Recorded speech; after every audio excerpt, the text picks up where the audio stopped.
All right, Shalom. First and foremost, I'm going to start this lesson by giving all praises, glory, and honor unto Yahweh, Bahasham, Yahweh Shai, Bahasham, Racha Kudash. Double honors to the elders and apostles of Great Millstone who taught us this truth. Shalom to all the Achim in this truth and sincerity. Starting with the 144,000 and the 1/3 of the nation of Israel, which we are fighting to be a part of. All right, and there's your brother Chabar Yakal coming back, Lord willing, with another quick and edifying lesson. And the title of this lesson will be, "The Lord is prepping us to be a pillar, leader / comfort." All right, and basically this lesson is just going into in this truth. Ultimately, the Lord is preparing us to be leaders, and kings. All right, even before the kingdom, going into the times that we're coming into, Jacob's trouble. All right,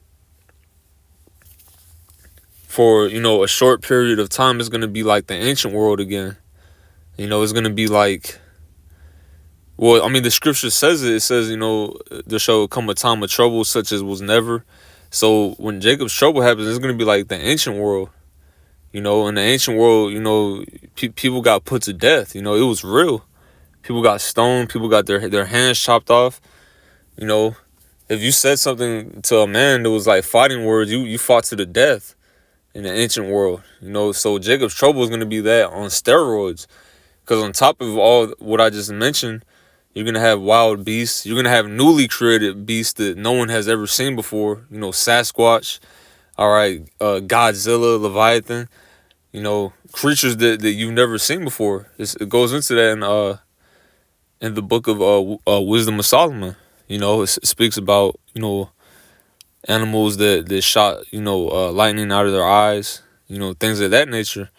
Things that we've never seen before, all right? DARPA dogs, robo dogs, all right, drones. So it's going to be like the ancient world plus, all this new shit, that Esau got, which Esau, Edom, the self-proclaimed white race, they're the sword / whipping stick of Yahweh, Bahasham, Yahweh Shai. Psalm 17 and, Psalm 17 and 13 goes into that. Which, by the way, Yahweh is the Most High God of Abraham, Isaac, and Jacob. The Most High God of Israel, Yahweh, which means He is or He exists. All right, His son's name, His beloved son, is Yahweh Shai, which means He saves or He delivers. When you read the book of, I think it's in Matthew, the 1st chapter, it speaks about the angel Gabriel when he gave Joseph and Mary, which Joseph was Yahweh Shai's biological father. It wasn't his stepfather. That's Roman Catholic, debauchery. Okay, if that's even the correct word. Roman Catholic, Roman Catholic lies. All right, he had an actual biological father. But without further ado, I'm going to get Zechariah 13 and 8. And I should go through these scriptures pretty quickly. This is the book of Zechariah, chapter 13, and verse 8. It says, "And it shall come to pass that in all the land, saith the Lord, Yahweh Bahasham Yahweh Shai, 2 parts therein shall be cut off and die, but the 3rd shall be left therein." So, the time of trouble that I just mentioned, Jacob's trouble, which I said is going to be like the world is going to automatically go back to the ancient world. Women are going to be getting ravished, which, what ravished means. We can't say the other word, graped, if you will. Grape. That's going to be happening just like in the ancient world. It's the reason why there's a law in Deuteronomy 22 that goes into what to do in that situation. All right? And niggas get emotional over that. It's like, and then they try to blame us. Like, GMS didn't write the scriptures, man. That's a law from the heavens, from Yahweh Bashim Yahweh Shai, of just what to do in that situation. you know, but a nigga is gonna get offended at that because they're not of the elect. All right, but it's gonna. This is when it says it shall come to pass. We're coming into that time right now. That's the time of Jacob's trouble. But at the end of Jacob's trouble, this is what's gonna happen. That in all the land, saith Yahweh Bashem Yahushai, you know, 2 parts therein shall be cut off and die. So 2 parts of the nation of Israel, which is 2/3. And you know, it's gonna begin, that 2/3 being cut off is gonna begin when Jacob's trouble begins, you know. But and really it starts now because there's 2/3 being put to death right now. But it's gonna just keep on ramping up until the nuclear destruction, which will destroy Babylon the Great, you know, aka America. Verse 9, it says, and I will bring the 3rd part through the fire. All right, so there's going to be a remainder. There's going to be a remnant.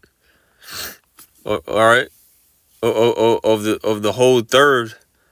2/3 is going to be cut off and die, but there's going to be a remnant, a remainder, which is 1/3.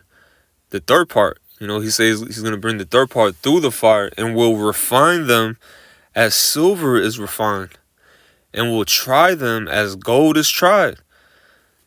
All right, so that 3rd part, instead of being cut off and die, they're actually going to go through the fire and be perfected by it, you know, be improved, if you will, you know, upgraded through the sufferings that they're going through, because that's what the furnace, well, that's what the fire, you know, and the refinery process, the refining process is going into. All right, it's going into the afflictions.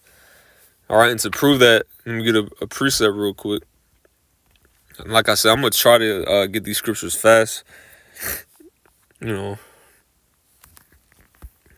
my throat's a little messed up from the pollen. This is second, Salaki, not second Esdras.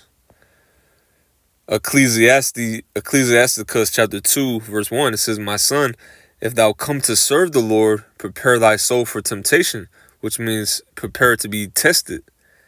You know, set thy heart aright and constantly endure, and make not haste in time of trouble, because this is an everyday battle. And when trouble does come, you know, we're not supposed to, you know, be in a hasty spirit, you know, be hasty to make a decision, because hasty decisions, you know, sometimes you don't have a choice but to make one, but most times when you make a hasty decision, it's usually not the right decision, you know, usually, until you sit back and think about it, you know, to make a proper and get counsel, you know, or cast a lot, say a prayer, whatever you need, but that's better than just doing a hasty thing when trouble comes, you know, a hasty decision. Cleave unto him and depart not away, that thou mayest be increased at thy last end, which means let no man take thy crown, you know. Whatever happens to you, whatever anyone does to you, says to you, looks at you, whatever the hell happens, don't let go of the truth. You know, whatever happens, you know, don't let go of what's right, you know, of doing the right thing. And then you're going to be increased at the last end. You're going to get beamed up, saved from that fire, and you're going to receive an immortal, superhuman body with a golden crown on top of that, placed on your head by the one who created you. You know, Yahweh Bashem Yahushai. Yahushai himself is going to put crowns upon our heads if we're of the elect. Okay? It says, whatsoever is brought upon thee, take cheerfully and be patient when thou art changed to a low estate. For gold is tried in the fire, and acceptable men in the furnace of adversity. So that fire represents the adversity that we go through. All right. That reminds me of that quote too. I believe Seneca said it, one of the Stoics. But he said the bravest sight in the world is to see a great man struggling against adversity. And that's what you see before you with the men of Yahweh Bahashem Yahushai. I'm going to get 2nd Esdras 16:73. All right, 16 and 73.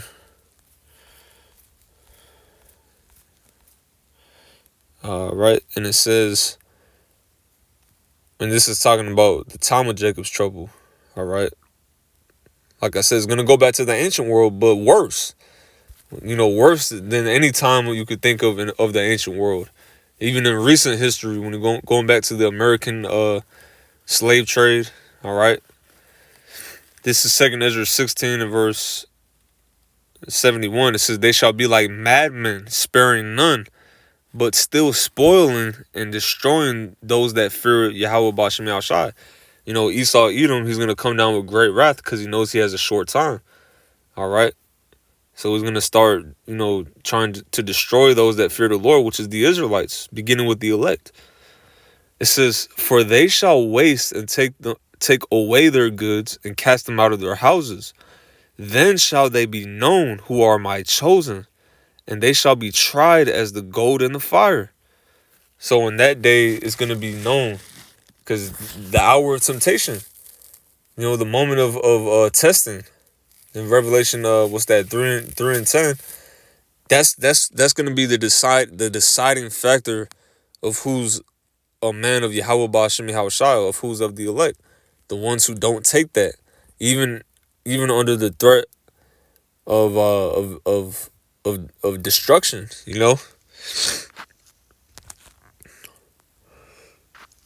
So, but hey, what does the next verse say though? It says, "Hear, O ye my beloved, the elect, the house of David." It says, "Saith the Lord, behold, the days of trouble, Jacob's trouble, Jeremiah 30 and 7, are at hand, but I will deliver you from the same."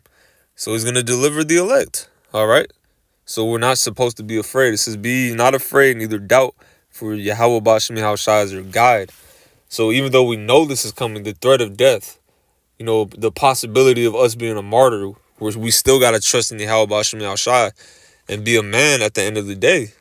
All right, a man for Yahweh Ba'Shem Yahushua. I'm going to get Isaiah 32. But all of this that I'm going through, the point of this lesson is the Lord is putting us through this to make us leaders, to make us hardened, that we've been through stuff. All right. To be a comfort unto other people. This is and I just thought of something. I'm not gonna get it, but when Satan was tempting Peter, Yahweh Shah said, Satan have desired to have you, to sift you, he desired to have you that he may sift you like wheat, But then after Yahweh Shah said that, he said, "But I pray for you that your faith fail not, and when thou art converted, strengthen thy brethren." So we go through stuff. Satan jumps on us. We get demons on us sometimes. We slip up. All right. We make mistakes. We go through hardships. We go through this stuff so that, when we snap out of it, a just man falls 7 times and get it up again. A wise man knows when he slippeth. When you snap out of it, you could comfort a brother who's going through the same thing, whether it be demons messing with him, whether it be whatever, whatever hardship. It's like, I just went through that. I could comfort him.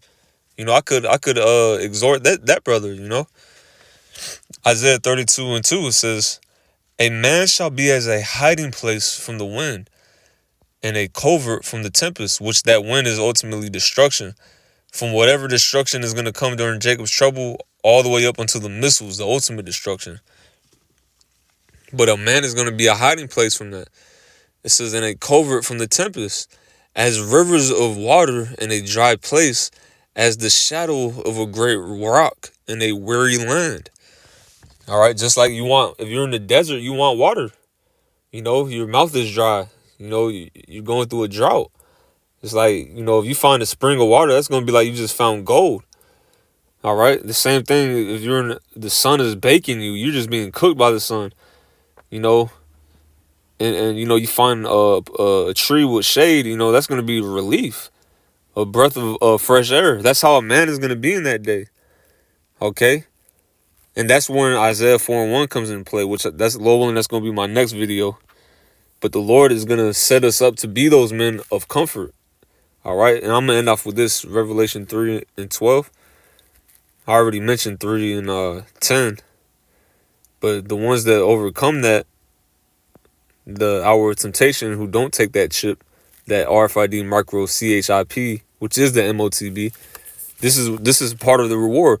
It says, him that overcometh will I make a pillar in the temple of my power, and he shall go no more out.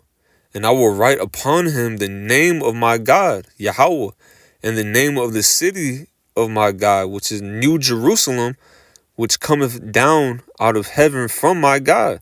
And I will write upon him my new name. All right. So that's the reward of the elect. We're always going to have that position and title of being of the elect, of being one of the Lord's friends for eternity. All right. But the point that I wanted is the ones that overcome all the suffering is going to be made into a pillar. All right. A pillar of comfort, just like how we go back to our forefathers and we get comforted. Look at what Abraham went through. Look at what Isaac, what Jacob, what Noah went through. We get comforted. The elect, every member of the 144,000 is going to get that same reward. So Lord willing, this lesson was edifying. Once again, giving our praises to Yahweh, Bahashem Yahweh Shai, Bahashem